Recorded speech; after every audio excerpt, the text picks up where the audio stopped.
Hey Rams, thank you so much for tuning in to Local Beats on Channel 11. I'm Dane. And I'm Tatiana. We got a big show for you planned today, so let's get right to it. With school starting to get progressively more intense, it's important to remember to take some time for yourself and relax. And what better way to let off some steam than go to a concert? With Valentine's Day just around the corner, you can always surprise your significant other, your friends, or even treat yourself to a great night out. At the Aggie Theater, the Fillmore Auditorium, or the Pepsi Center. If you're looking for something in Fort Collins, the Aggie Theater is the second largest venue in town, prompting a diverse set of bands for patrons to listen to. First up is the metal band August Burns Red, accompanied by Fit for a King, who will be playing on February 12th with their intense guitars, drums, and vocals. They'll be sure to rock the house. On the 17th, the Aggie Theater will also be hosting the Common Kings, who will be bringing a unique blend of rock, reggae, and island-influenced genres into a lively atmosphere. Whether you enjoy moshing with strangers or vibing with friends, the Aggie Theater is there for you. If you prefer a bigger and louder environment, then maybe the Fillmore Auditorium, the largest indoor venue in Colorado, is for you. This month, they'll be hosting Hippie Sabotage on February 16th, who have a down-tempo electronic vibe perfect for a Saturday night. If you love hip-hop, then the Roots are coming into town. They're kind of known for being the first hip-hop band instead of group. So if you watch The Tonight Show and you love the band, that's maybe how you know them. They'll be in town the 23rd, so watch out for that. Last but certainly not least is the Pepsi Center, which is a multi-purpose stadium home to the Colorado Avalanche hockey team and the Colorado Mammoth lacrosse. Elton John is playing his farewell tour at the Pepsi Center. He's doing 300 tours, but luckily for you Elton John fans, if you can't make it tonight, he's playing 2 shows, one tonight and one tomorrow at 8 in the evening.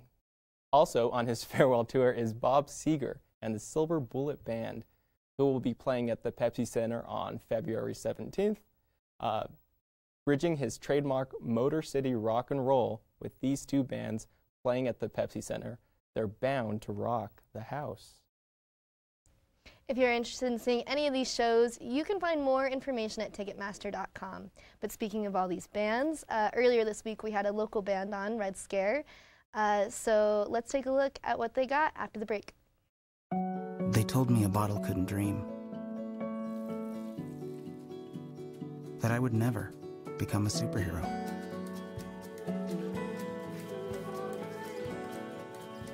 But I learned how to fly, just to come back in a new disguise and be the hero that I've always wanted to be.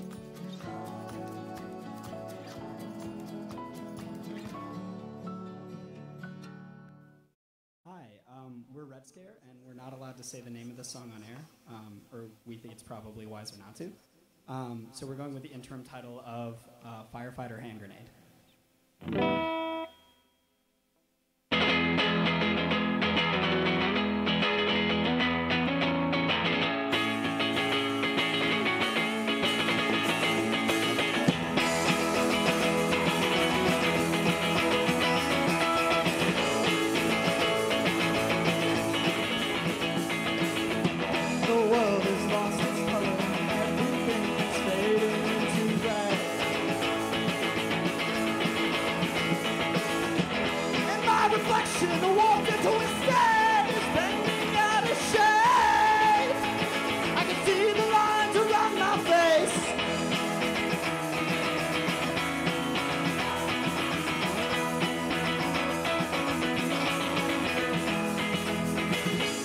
The clockwork, kill the winder, build a new one with this bone. Smell spring is winding down, let it run out.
Okay, so we drowned the fire, stirred it, drowned it again, and now just feel if it's cold.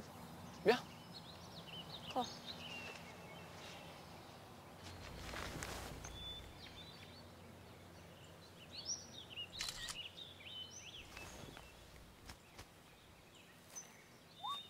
Smokey just gave me a bear hug. I know. I already posted it. What up, Rams? I'm Dane. Today I'm sitting with the Red Scare. Thanks for joining me, guys. Thank you. Yeah. Cool. If you just want to go around and say your name and your instrument. I'm Quinn Miller. I play the bass. Yeah. I'm Larson. I play guitar.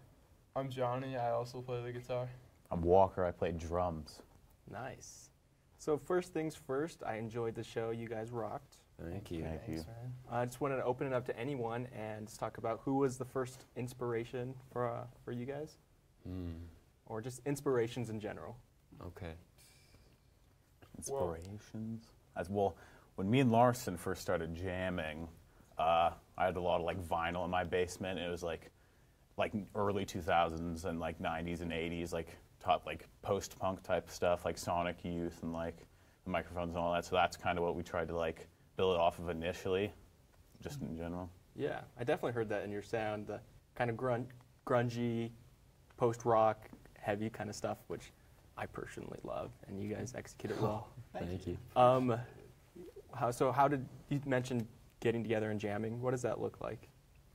Well, we get in our basement. Me and Johnny live together. We have this basement where the ceilings are not very tall. It's concrete, brick walls. It's really grimy. It's ice cold in our basement. It's ice cold at all times. And we just get together and we work on what we have to work on. We jam out some new stuff. We mess around with each other. It's a good time. Yeah, it's a really extreme environment, actually. Yeah. Hard. Yeah. Yeah. Painful. Painful environment. Which is good, I think. Yeah. Speaking of environments, I've seen you guys play at house shows before, and there's definitely a certain culture around that of everybody gathering around the group, and there's moshing, and it's a whole time. So yeah, we've had people crowd surf at our house shows before. We've had things be broken, people be tossed into walls. I mean, you can never really know what to expect from a Red Scare show. We got a ticket one time. Yeah, you want to talk about it? Yeah, so it wasn't even like one of our louder shows. There was only like 20 people over probably, and we were just playing in the basement, and the cops showed up and they were knocking at our doors for about 10 or so minutes, and we didn't let them in because we didn't know they were there. But then they were pretty unhappy once we let them in, and they hit us with I don't remember how much it was, but it was our second, so it was a fatty, you know. Yeah. The things you'll do for music. Yeah. Yeah. Whatever it Spirit takes. of rock and roll. There you go. It's got to live on. Yeah, it does. Can't let the man stop you. Against all odds. Never. If you guys could go on a dream tour with 2 other bands, who would they be? A dream tour. I don't know. It's a toughie. I don't even know. Do they have to be alive? No. Big L and the Ramones, for me personally. Yeah, that'd be nice. The Ramones. Yeah. I would like to go with Corey Feldman. He was a star in the Goonies. He's got a band recently. Also, King Cruel is probably the most influential musician for me. So. Yeah, very King Cruel-esque kind of vibes in some things. Definitely. For me, it'd probably be Bethlehem Steel, which I really love, and then, God, who else? Probably Alex G. I think would be a dream. Maybe the Replacements. Yeah. Maybe. Things might get a little wild. But Things would get a little wild. Well, what's the favorite part about playing together? It seems to come pretty naturally, you know. Walker and I have been playing together since high school.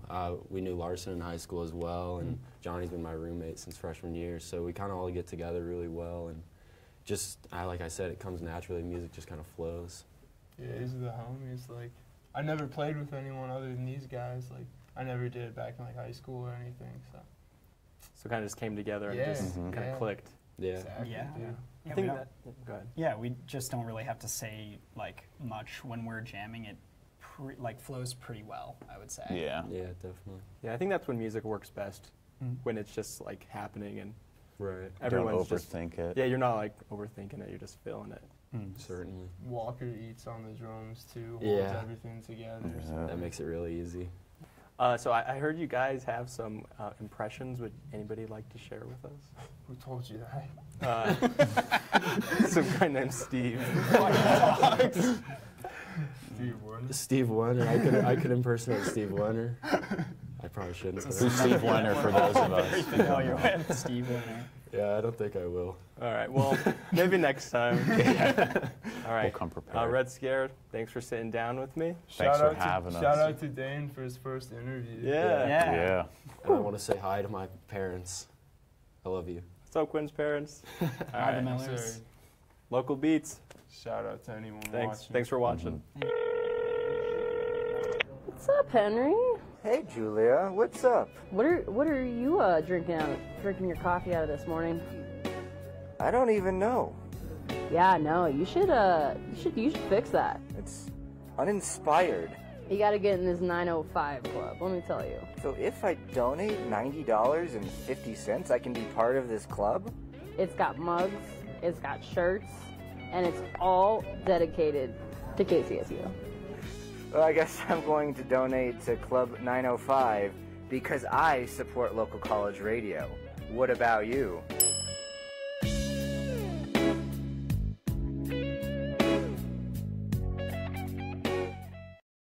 It may be a new year, but some of us are listening to the same old thing. So we went to the Plaza to see what you think we should listen to.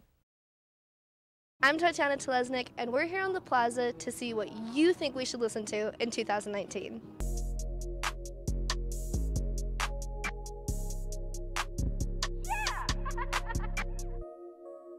My answer is always the same. It's Wunderbar. Okay. Wunderbar, yeah. If there is one song you could make everyone listen to, what would it be? It'd be a song off their new album.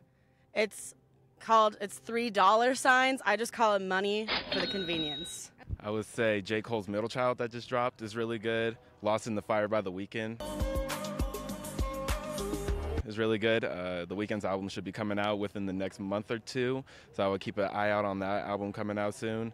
And an artist called Him. It's like H.I.M. He's really good too. It's the Avett Brothers. It's kind of like a folk rock, if you will. It's much good for anyone. I would say composting. As the nice. Oh, wait. Were you talking about music? I was talking about music, but I like that. Let's compost, y'all. And listen to good No, music. I was talking about Boogie. Boogie? What's his name? What's his sure. new album Boogie. called? Everything's for Everything's Sale. for sale. I've been fighting. Got this voice in my mind, won't be quiet. Maybe some Stevie Wonder, Ella Fitzgerald, just get back into our, classic roots. We forget sometimes how good it is. Also the Red Scare. The Red Scare is the best band in Fort Collins.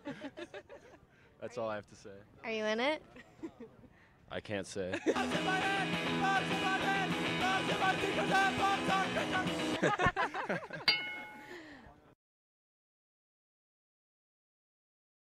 Hey there. We talked to so many people out there. We had a good time, but not everyone made it. So in that case, we are compiling a Spotify playlist with all the songs we heard to have everybody included. Yeah, so check that out later tonight. If none of the venues from earlier piqued your interest, there is one little gem in Fort Collins that might. Washington's. I talked to Greta Cornett, talent coordinator of the Bohemian Foundation, to find out more about the venue.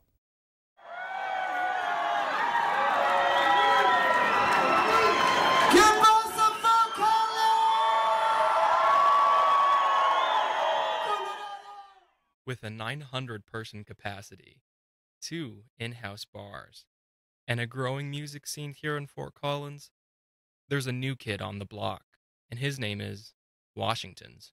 I am our marketing manager and talent coordinator, so it essentially means I'm booking and promoting shows with our team. It's been 1 year since the newly renovated Washington's Bar has opened its doors. If you were here last year at this time and you come back now, you'll notice huge differences with our sound. Like, I know they've done a lot of treatments, they've done a lot of things to make that a better experience. You know, we're constantly working on our security because we are one of the only venues in town that have the security like we do with the wands. And unfortunately, that's kind of the trend that's happening in live music in the world. I feel like our biggest success is that we opened and that we've been doing music for a whole year, because that is a big deal, opening a new business and finding people to support it, especially being a 900 capacity venue. With already established local venues like the Aggie and Hodie's Half Note, Greta is confident there is a space for everyone in Fort Collins. We want to support those venues. We don't want to compete with them because they're all very important to the local music scene.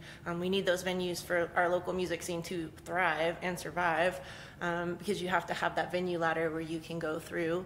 Some of those, like a little bit bigger shows that tend to hit like Boulder or Denver, like maybe now like people can start looking at Fort Collins as well and being like, oh cool, they have a really fun music scene there as well. The venue is spacious. There is plenty of room for standing on the main floor. Take the stairs or elevator to the balcony, and you'll find more standing space, plus limited seating and a view of everything. You know, we have kept the bar separate from the listening room itself, and, you know, it's just a really great experience all the way around. I feel like CSU students should always be out supporting local music and live music. So I think it's just part of, I mean, I know not everybody likes music, but most people probably do. So it just adds to that whole experience, because how many times in your life are you going to be in college and have the freedom to go out? Like, you don't have, probably not harnessed with like a day job or a family where you have to be home at a certain time. So I feel like it's a really great way to spend your youth.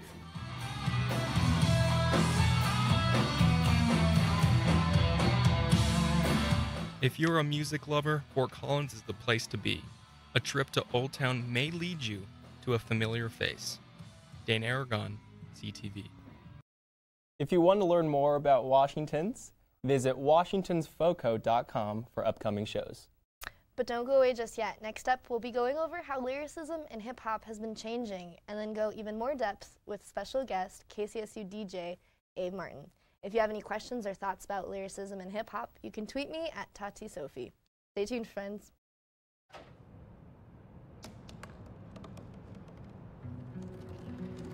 They said I couldn't dream. Called me a piece of trash and swore that's all I'd ever be.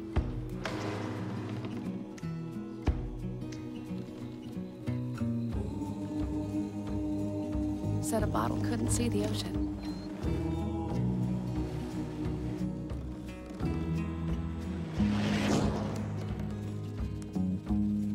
Give up. Go back to the dumpster.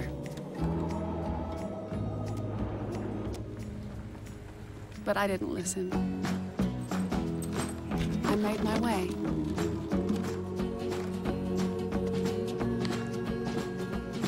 And now, I am what I've always wanted to be.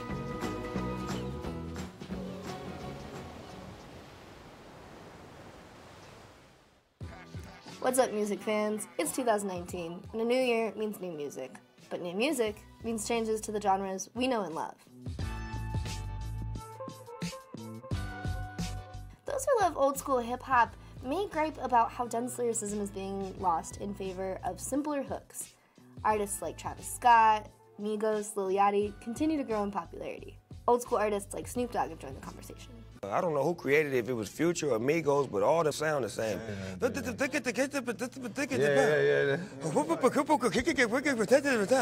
In January, researcher Matt Daniels updated a project that was originally published in 2014. He compares the number of unique words used by some of the most famous artists in hip-hop. A quantitative view of lyricism once proposed by Tahir Hemphill.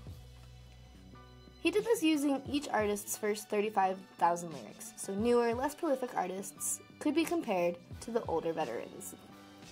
His research produced a few interesting findings.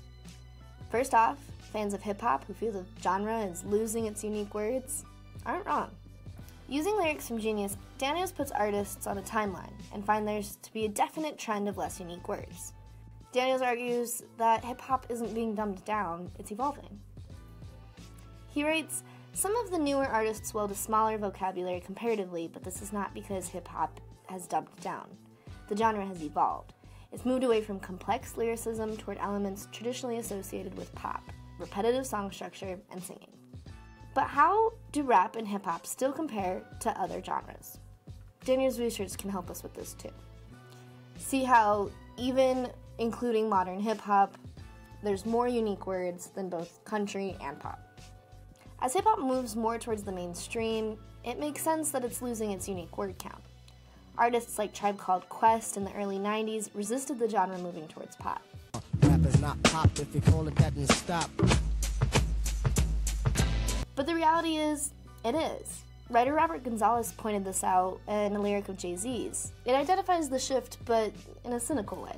I dumb down for my audience, double my dollars. They criticize me for it, yet they all yell holla. But maybe the developments don't need to be looked at so cynically. Hip-hop still gives mainstream audiences exposure to more unique words than any other genre. Even modern artists can beat out Shakespeare and the unique word count. We'll catch you after the break. Welcome back, friends. If you're interested in that data, you can see it at pudding.cool. I think that site in general is pretty cool for data nerds. So yeah, I'm here with our KCSU DJ, Abe Martin, who is here to discuss some of these changes with us. Because I definitely stop and bother you to talk about music whenever I can. Yes, so. most definitely. I always enjoy it. Yeah. So this move of hip-hop into the mainstream, good or bad? I'm personally indifferent. Okay. If we're looking at the industry as an entire landscape, right. It's a good thing. Right. Yeah, more people are getting money. Yeah, I mean, so we're talking about maybe, since it's one of the youngest genres, probably the youngest genre, unless we're talking vaporwave. We've been on a vaporwave this week. Okay. Okay, so aside from vaporwave, it's one of the newest genres. So maybe this is what adulthood looks like? For hip-hop, like Right. hip-hop is in adulthood? Yeah. Maybe. I feel like it's like 19. Yeah. So music years, I'm not a mathematician. Okay. So you know how dog years is like 7? Right. So music years is a figure similar to that. Okay. So hip-hop is like 19. Right. When in all actuality, it's nearing its mid-40s. Sure. But we can do It's the music division. years. We can Yeah. do the division later. Mhm. Long story short, I believe that hip-hop is in its teenage years where we figured out what's great about it. People know what the Right. golden era is. Mhm. Now it's a little angsty Right. and wants to break out of that. Sure. And it's been wanting to. Right. You know, you could ask Soulja Boy about that. Right. I mean, I think all the time the like old heads will be like, "Oh, you know, it's all so dumb now." And then we were talking about it earlier, like early 90s hip hop is like, "Hey, I went to my friend's house. It was great." You know? Yeah. Like obviously better than that, but even better than that, the content. I don't know. Some of the earliest hip hop was really elementary, you know. But I think more than anything, old heads, so to speak, or the people that came up during the golden era or hip hop's zenith, really feel as though the subject matter is what's lacking now. Right. Yeah. So I think there's a special point to mumble rapping and just this kind of meme culture around it. Like people are saying, "No, that's not real music," or "That's like, why do people like this?" And it's like we talk maybe music at its angsty, rap at its angsty stage. Like we're gonna do what we want. What are Right. y'all's thoughts on that? Yeah. that's difficult because it's always been doing what we want. Right. You know, that's kind of like always been the thing. But, you know, with the little kids, so to speak, you know, I mean, these kids are 14, 15. I don't know how young the kid with the fidget spinner, Matt Ox, is. He's like 12. Yeah. And he's doing exactly what he wants. Just getting on know? YouTube or getting on SoundCloud. Yes. Just kind of DIY. You're right. Yeah, it's the That accessibility baby of it. is like uncomfortably young. We're not going to talk about that. We're not talking about that. But yeah, I think so. And I was saying, like, to extend this metaphor about how music is shifting, I'm saying, like, maybe hip-hop's ready to put on a suit and make some money, you know? Because it's like, being underground's cool, but it doesn't pay the bills. So if the mass audiences want mumble, then that's what it is. And then there's another argument that, and I try to bring it up in my segment, that if you are pushing hip-hop into the mainstream, then you're exposing more people to unique words, because even if it's becoming simplified to hit the mainstream, you can't make hip-hop like country or like rock. It's always going to have unique made-up words. It's always going to have that poetic element. I really cannot imagine a day when it's as simple as most pop country. So I think that that's an argument to be made. However, on the flip side, does it run into the risk of being whitewashed and dying? I mean, it already has, right. But I don't foresee any sort of death anytime soon. I do see a death of the types of hip hop that have already died. Right. You know, it's pretty well documented. Nobody's rapping like Curtis Blow or Sure. Sugar Hill Gang, you know, but they're still pioneers in the game. Right. What I do see as a potential issue is just a cultural issue as a whole, is the good old A-word appropriation. Right. So, of course, if you have access to be able to rap, if you have access to SoundCloud, which is a free account you can make, you're gonna run into people that are doing things that aren't what they know. But, you know, I don't think it's really any of my business. Right. I'm gonna consume what I wanna consume. Yeah. I'm gonna consume the content that is more, you know, conscious. Right. But I think to finish our conversation, I would say I brought up Tribe Called Quest in my segment, but there's another lyric of theirs, and they say, hip-hop is living, you can't pull the plug, and I think that that's still relevant today. So where can we listen to your music show? Well, my show is Fridays, 3 p.m. to 5 p.m., so be sure to tune in. Excellent music. I'm biased, but I mean, other people could agree. I know you two would. And so will our listeners. I approve. All right. All right. Well, you can check out Ave's show and make sure to check us out next month. Thanks for joining us, and thanks for watching.